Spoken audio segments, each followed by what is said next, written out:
Good morning friends. हम देखेंगे UPPSC polytechnic lecturer paper में जो जीएस सेक्शन आया था उसको देखेंगे। एग्ज़ाम 22 दिसंबर को हुआ था। जनरल स्टडीज़, तो आइए शुरू करते हैं। देखते हैं, पहला है चंद्रप्रभा वन्यजीव अभयारण्य उत्तर प्रदेश का प्रमुख वन्यजीव अभयारण्य है जो कि स्थित है। यह कहाँ है? यह जनपद चंदौली में स्थित है। तो इसका ऑप्शन बी सही हो जाएगा। अधिकार समिति में कितने सदस्य हैं? यदि इसमें 20 सही होगा, 12-15 सही होगा। अगला है अक्टूबर 2021 में घोषित नोबेल शांति पुरस्कार के संदर्भ में लिखित में से कौन सा कथन सही है? इसमें ये दोनों सही हैं। सी ऑप्शन सही होगा। मारिया रेसा तथा डिमिट्री मुरातोव ने संयुक्त रूप से यह पुरस्कार जीता है। इस वर्ष के पुरस्कार के दोनों विजेता पत्रकार हैं। तो इसमें ऑप्शन सी सही होगा, दोनों को दिया गया है। नेक्स्ट बढ़ेंगे। निम्नलिखित में से कौन सा अनुच्छेद राष्ट्रपति को क्षमादान शक्ति प्रदान करता है? तो यहाँ पे 4 ऑप्शन दिए हुए हैं, अनुच्छेद 72, 74, 78 और 80। तो इसमें ऑप्शन ए सही होगा, अनुच्छेद 72। नेक्स्ट आपको देखेंगे, कर्क रेखा निम्नलिखित में से किस राज्य से होकर गुजरती है? तो ये हो जाएगा, इसमें ऑप्शन सी सही होगा, 1, 2, 4। इसमें ऑप्शन हो जाएगा 1 त्रिपुरा, मिजोरम और पश्चिम बंगाल से होकर गुजरती है, मणिपुर से होकर नहीं गुजरती है। सूची फर्स्ट को सूची सेकंड के साथ सुमेलित कीजिए तथा सूचियों के नीचे दिए गए कूट से सही उत्तर का चयन कीजिए। तो यहाँ पे दिया है वेद और ब्राह्मण दिया हुआ है, इसको मिलान करना है। ऋग्वेद गोपद ब्राह्मण, यजुर्वेद कौशितकी ब्राह्मण, सामवेद असतपथ ब्राह्मण, अथर्ववेद का दिया हुआ। फिर आगे देखते हैं, अब सही सुमेलित ये है कि ऋग्वेद कौशितकी ब्राह्मण, यजुर्वेद शतपथ ब्राह्मण, सामवेद पंचविंश ब्राह्मण और अथर्ववेद गोपद ब्राह्मण। इस तरह से ये मिलान सही है।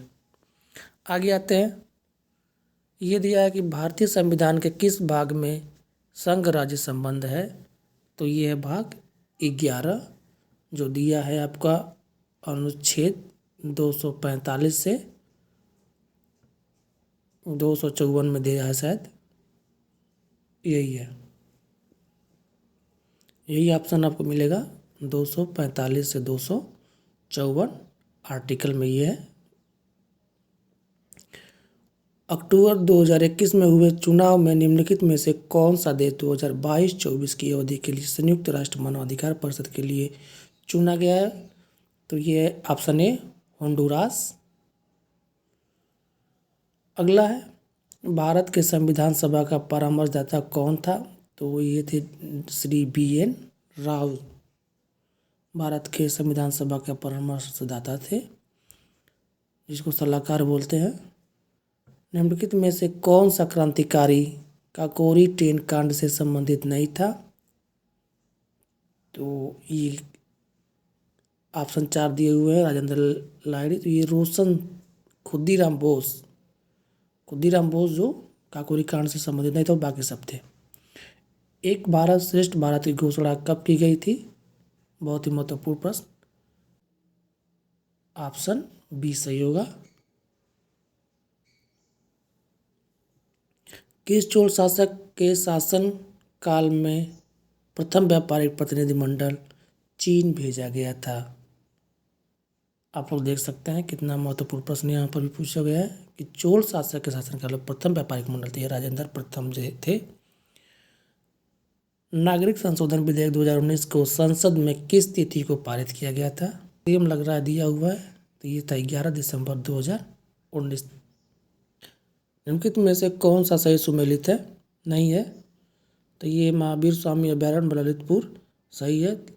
लाख बहौसी अभयारण्य कन्नौज, ये बस किशनपुर वन्यजीव अभयारण्य बलरामपुर, यह सम्मिलित नहीं है। कैमूर अभयारण्य मिर्जापुर सम्मिलित, यह सही है। ऑप्शन सी वाला सही नहीं है। अक्टूबर 2021 में कुशीनगर में अंतर्राष्ट्रीय हवाई अड्डे के उद्घाटन के संदर्भ में निम्नलिखित में से कौन सा सही है?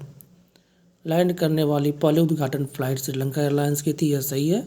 कुशीनगर उत्तर प्रदेश का चौथा अंतर्राष्ट्रीय हवाई अड्डा बना, यह भी सही है। यानी कि इसमें दोनों सही हैं, सी ऑप्शन इसमें सही होगा।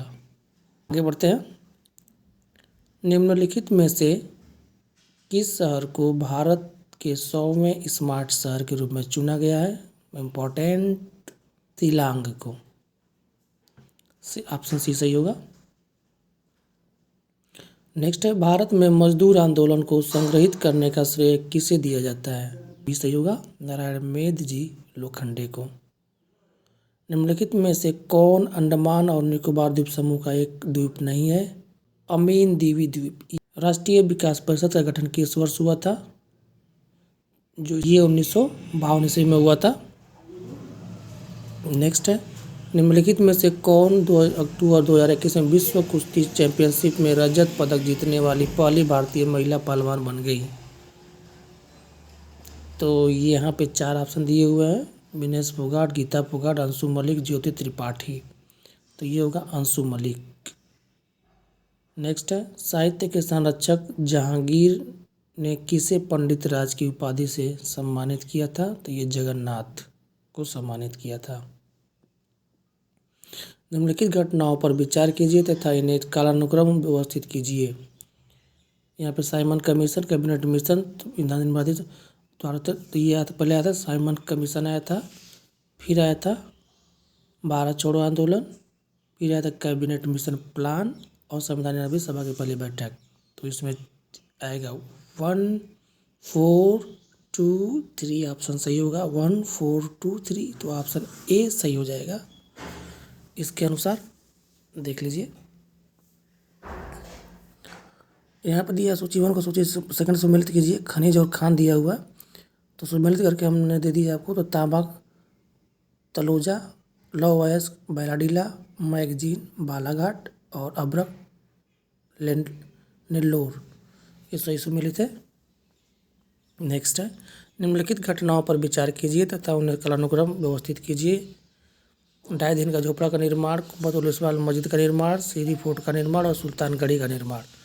तो ये आपका नीचे हम उत्तर से मिलित है। ढाई दिन का झोपड़ा का निर्माण 1199 ईस्वी राजस्थान, कुब्बतुल इस्लाम मस्जिद का निर्माण कुतुब उद्दीन ऐबक ने 1206 ईस्वी दिल्ली, सीरी फोर्ट का निर्माण 1303 ईस्वी खिलजी वंश दिल्ली, सुल्तानगढ़ी का निर्माण 1231 दिल्ली। ये चारों बहुत ही महत्वपूर्ण प्रश्न हैं। आते हैं नेक्स्ट, विश्व स्वास्थ्य संगठन ने कोविड-19 को कब महामारी घोषित किया था? तो ये था आपका 11 मार्च 2020 को। तो दोस्तों इतना ये प्रश्न था। आपको मेरी वीडियो कैसी लगी? अच्छी लगी तो इसको लाइक करिए, शेयर करिए। वीडियो देखने के लिए आपका बहुत बहुत धन्यवाद।